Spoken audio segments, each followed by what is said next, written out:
we've looked at the basic proportions, we've looked at a more organic shape, we've looked at applying that shape in a group, we've looked at applying some very basic principles of perspective to create depth. The next step is taking what we've done with those other pieces and just adding some color. So I'm going to keep it really simple and we'll just do some basic carrot people here, but we'll talk about adding color. And I don't add color before now because I don't want to add that variable in on those other exercises too much, which is why I've largely kept it, with the exception of our carrot clumps, I've largely kept it to kind of a single color pigment that I'm painting with. But now let's talk about adding color. So to do this, we're going to start with, as you probably guessed it, we're going to start with making our carrot person, right? And I do have a fairly watery mix. You can see that it's moving quite a bit on my paper. So I'm just going to build a couple of different carrot people real quickly. And this is the important part, I think, when adding colors to your carrot people, is while they are still wet, you want to go in and add your other color. And so let's say we wanted to take in our first person, we wanted to give them some blue jeans. What we're going to do is I've now loaded my brush with a different color, and I'm going to just go charge in that other color. In this case, it's a little bit of blue, ultramarine blue. And I'm not trying to paint every stroke within it.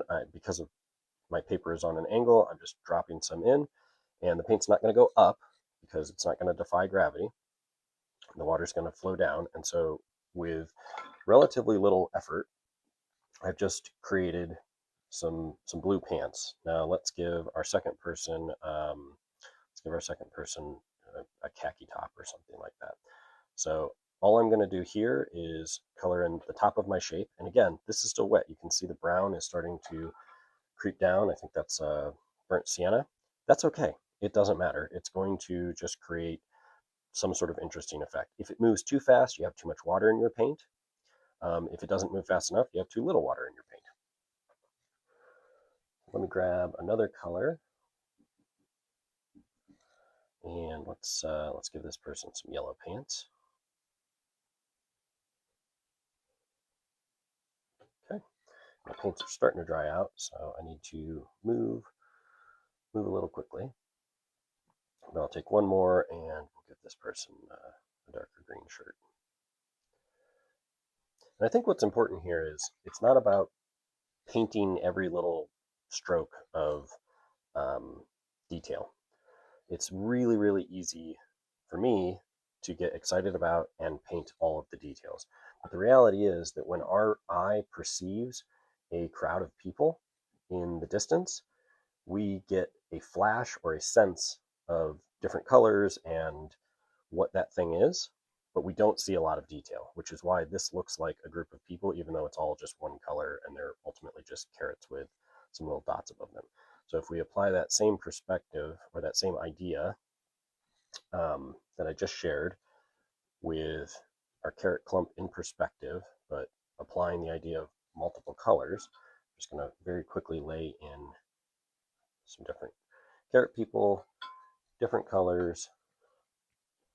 So I'm kind of applying what we've already done with the carrot clumps, and I'm also applying what we've just been practicing with our colors. And this is another exercise that would be well worth playing around with on your own time, just kind of see how these things work and get some practice at it. And I don't really care if it's spilling over, because again, when we're looking at people in a crowd, we're just kind of scanning them. We're not individually looking at every individual person. So that's looking pretty good to me. It's a nice mixture of people. We'll add somebody in the real distant over there. And while that is wet, I'm going to start going in and adding some variation, right? So I'll add some different colors to these carrot people that are already wet. And that will create some natural variation.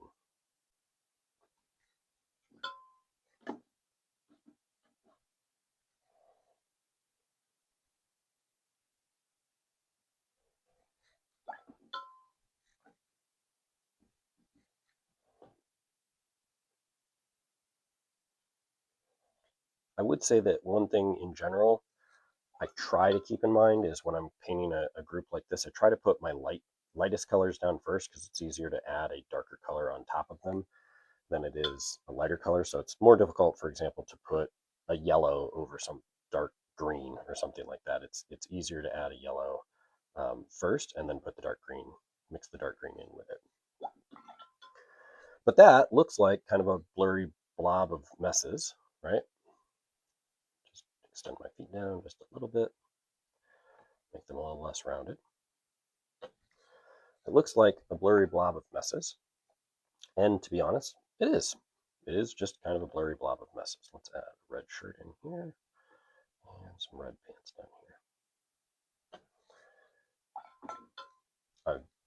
I see the same thing that you do, which is a blurry blob of messes. But very quickly, if we start adding in some heads to these folks, very quickly it starts looking like a crab.